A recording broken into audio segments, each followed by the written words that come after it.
So the aim of the flight was to test a new kind of fuel. It's called HEFA. It's a sustainable aviation fuel. In this case, it's use cooking oil.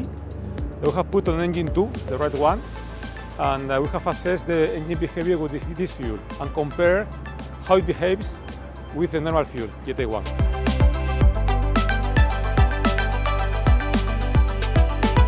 It was perfect. There was no change in the engine behavior.